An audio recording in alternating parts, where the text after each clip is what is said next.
வணக்கம். நான் உங்களுக்கு இன்றைக்கி வாழைப்பூ பற்றி குணங்களை பற்றி நான் உங்களுக்கு சொல்கிறேன்.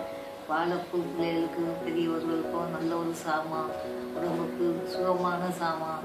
எத்தனையோ வியாதிகளையும் அது போக்கும், சின்ன சின்ன வியாதிகளையும் அது போக்கும். நீங்கள் இந்த வாழைப்பூவை பிள்ளைகள் ஆக்கி கொடுத்தா சாப்பிட மாட்டாங்க விரும்பி. அதனால் நீங்கள் என்ன செய்யும், அதை பொடிசாக அரிஞ்சு நீங்கள் கட்லெட் செய்கிற நேரம் வாழைப்பூவை அரிஞ்சு அதையும் அதோட போட்டு நல்லா மிக்ஸ் பண்ணி நீங்கள் கட்லெட் மாதிரி பொரிச்சு கொடுங்க. பிள்ளைகள் விரும்பி அழகாக சாப்பிடுவாங்க.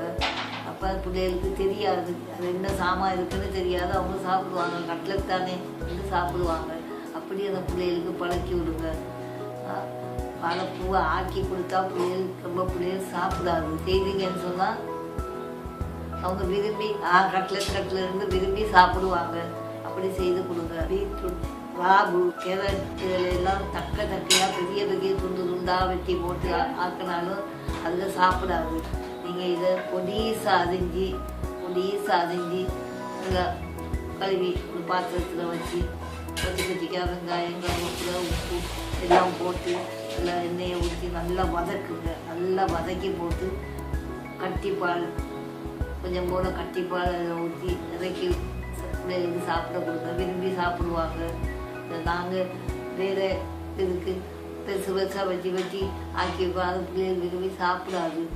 இந்த மாதிரி கொடுங்க, சாப்பிடுவாங்க. எங்கள் வீட்டில் சூப் செய்கிற நேரம் கிழங்கு, போஞ்சி, கோவா எல்லாம் போட்டு தானே நீங்கள் செய்வீங்க. சூப் தண்ணியை குடிச்சிட்டு அந்த மரக்கறி எல்லாத்தையும் ஒதுக்கி வச்சிடும் பிள்ளைகள். ஆனபடினால நீங்கள் என்ன செய்யணும் தெரியுமா, அந்த சூப்பில் உள்ள அவ்வளோ மரக்கறியை எடுத்து கிரைண்டரில் போட்டு நல்லா கூழ் அரைச்சிட்டு அதை அந்த சூப்போடு போட்டு கலந்து அப்போ எல்லா மரக்கறியும் அவங்கள உடம்போட போய் சேரும்.